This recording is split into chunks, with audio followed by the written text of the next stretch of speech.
So you're thinking about becoming a personal trainer. Here's advice from someone who's been in the field for 13 years, and I want to drop some knowledge bombs on you on things that I wish I knew starting off. Now, right off the bat, I want to emphasize that personal training is 100% a career. I was deterred while I was walking around in my gym and I talked to someone and he told me to get out of this field because it's just a hobby.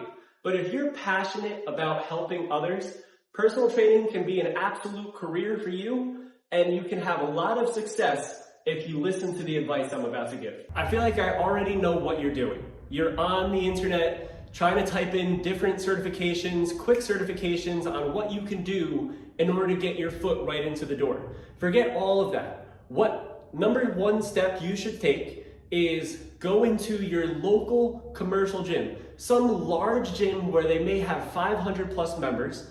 And I want you to go in and apply to become a personal trainer. When you go into a big gym, you have to understand that they are all about making money. But for you, if you're trying to get a long-term career with this, your most important thing is networking and creating contacts.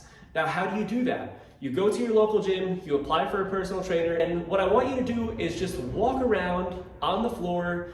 Don't disturb people. If you see someone going for a 1 rep max back squat or bench press, ask them if they need a spot, but don't go up to them and say, hey, what's your name? Don't distract them in the middle of a set. Is just start creating contacts. Now you have two options. You could take note cards, keep them in your back pocket, and when you're finished having a conversation with someone, and just write down a few notes about that person.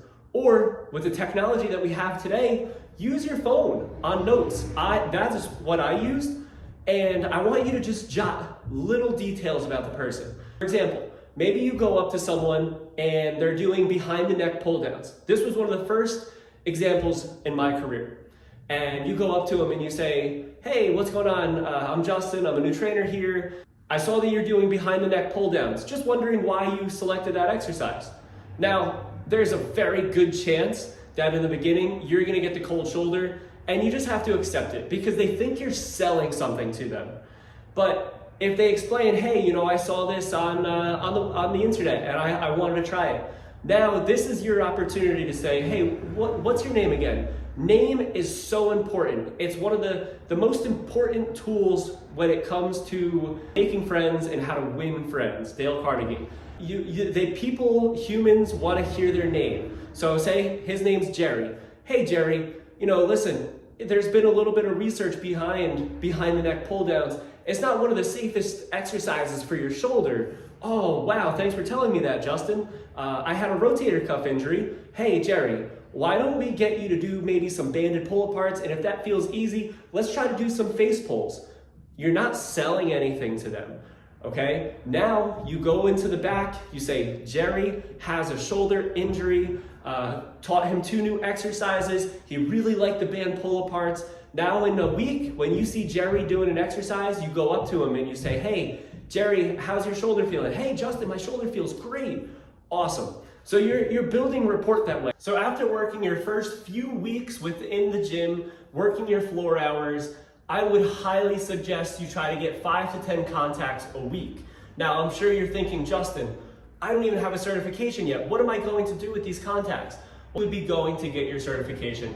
And the reason I told you to hold off on the certification before is because depending on the commercial gym that you go and work for, they're going to have their own standard on what they want you to go for. Some gyms prefer NASM, some gyms prefer you go get ACE. Some gyms are okay with you just going to get any kind of certification out there, but they just want to make sure that you're going to have your own insurance. But big commercial gyms are usually going to tend to stick with the ACE and the NASM. So once you get your certification in place, you do all your studying, say 2 months go by and you're working the floor, you're building up contacts. Now you're certified. Now you're able to go about and show off your knowledge to these contacts that you've made. But now let's go back to our hours before. When it comes to training clients, it's all about convenience for the client. If you think you're coming into this industry and you're going to work from 9 to 3, or like a 9 to 5 type job, you are out of your mind. You have to work the hours that are accessible to the client, meaning Monday through Saturday, probably 6 a.m. until about 1 p.m. And then what I do is I pick 2 nights during the week where I work from 3:30 till about 10 o'clock at night, just because those are the hours that people are available. And if it's not convenient for the client, they're never going to stay. And that's one of the biggest mistakes I made in the beginning of my career. Was I was working as a strength coach at night, so I was losing out on all those long-term night clients. And then I was also going to school early in the morning, but I was losing out on those early morning clients. I'll tell you right now, I still train some of the same clients at 5 and 6 a.m. that I started training 7 years ago when we opened up our facility. And then the 2 years when I was going home to home with them, and then even the years when I was at my commercial gym. The morning clients are your forever clients, and that's what you want to have. In order to have success in this industry, you want to make sure that you have clients that are going to stay with you for a long time, because the last thing you want to do is go around and market and try to get new faces into the door. You want to keep those same people. All right, now you go and make your first pitch to a contact, and you try to sell them private training, and they seem like they're all about it, and they sit down with you and you feel like they're about to slide over their credit card, but you tell them the price of the training at the commercial gym, and they are mind blown, they're shocked, and they're hesitant to slide over that credit card. You get denied the first time. Let me tell you something, you are going to get denied over and over within this industry. Now, this is where we're going to talk about different options and where you have to be scalable as a trainer. Another mistake I made in the beginning of my career. I always thought personal training, because I always looked at the Hollywood trainers, I thought it was one-on-one.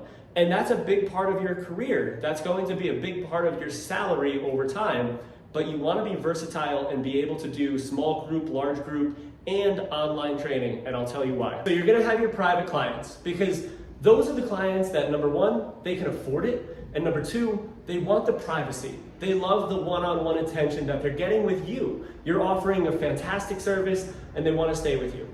But then you're going to have some clients who can't afford to do private training, but they have 2 or 3 friends that they want to bring in with them, which is where we venture off into small group training, which is something that I stayed away from in the beginning of my career. But this is going to be one of your bigger money makers. I'll give you an example. Here we charge $80 a session for a client, which is still on the low end for most personal trainers. But if I have 5, maybe 7 people come in, and I'm charging them $25 each, and we have a maximum of the 7 people that are coming in, we're making $175 within that hour, okay? And you still have a large group of people coming in here, you're training more clients, you're getting more experience, which is huge and crucial within the industry, because you're gonna start your way on the bottom of the totem pole and always start to work your way up. So small group training is a really important thing to implement, because that's going to help you get more people. And when you have more people, then that's how you get more referrals over time. And then you've got online training. And I know it seems silly.